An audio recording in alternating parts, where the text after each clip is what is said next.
Hello everyone. I'd like to share my thoughts on a great story-driven, turn-based tactical RPG, Expeditions Rome. The core of the game is its tactical combat, and it's done well. The developers use a fairly typical turn-based system for the genre, where each character gets a movement phase and an action phase, after which the turn ends. At the same time, they've added their own tweaks oriented toward close quarters fighting. The standout is the shield block system. Simple, but it lets your tanks feel much safer and opens up a lot of tactical possibilities. Enemy AI is quite decent on the highest difficulty, and those battles are genuinely fun. There are plenty of active skills, up to 6 class skills, plus 3 from your weapon, plus 3 more from your second weapon. You can switch in combat without spending action point, plus 3 from consumables like pylum throws or medkits. All told, a fully leveled character can have around 15 active skills, more than enough. The story is pretty good. It's a bit overstuffed in places and not always perfectly polished, but overall it's strong. A long, epic tale that's engaging and pushes you towards several important, morally gray decisions. Your choices affect how the plot develops, the ending, and your companion's fates. There are many different endings. You do have companions, and they're a charismatic bunch.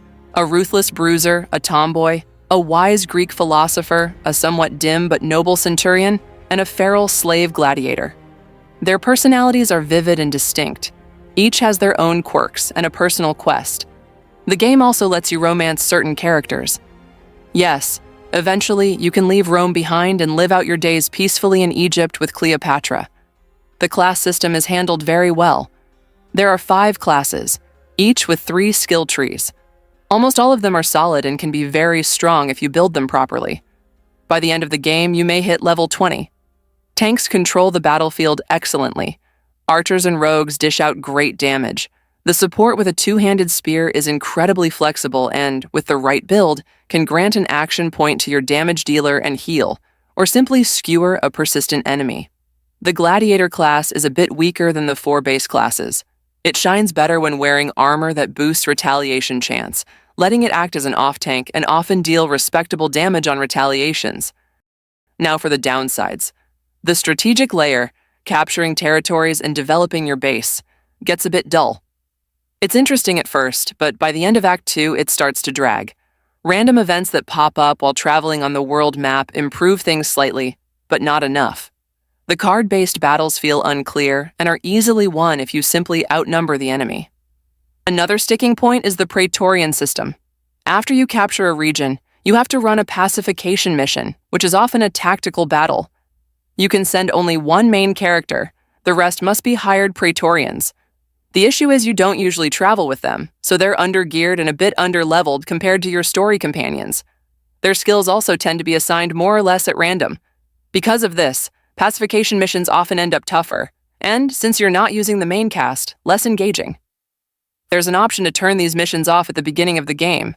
I also wasn't a fan of the injury and treatment system. It mostly adds friction and inconveniences the player rather than enriching the gameplay. Crafting armor and weapons is generally well done, but random stat rolls on crafted gear take some of the shine off. If you're lucky, you get high stats. If not, the item ends up weaker. You can easily wind up reloading dozens of times after crafting to fish for better rolls.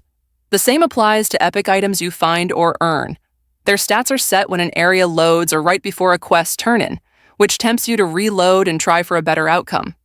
Because the strategic layer runs long, the game feels a bit short on side quests. They're there, but adding 3 or 4 more per act would help. The same applies to companions.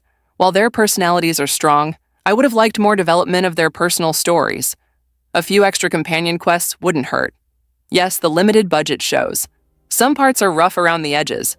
At times the animation feels sparse, the low-detailed textures stand out, and you'll run into minor bugs here and there. Despite all that, Expeditions Rome is a wonderful tactical RPG. Fans of the genre will be pleased. It has what we love: a good story, memorable characters, multiple endings, and excellent tactical combat.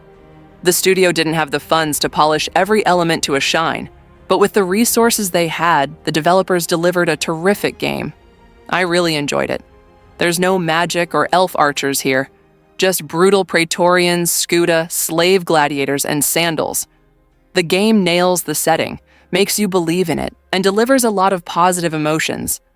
That's all from me. Thanks for watching.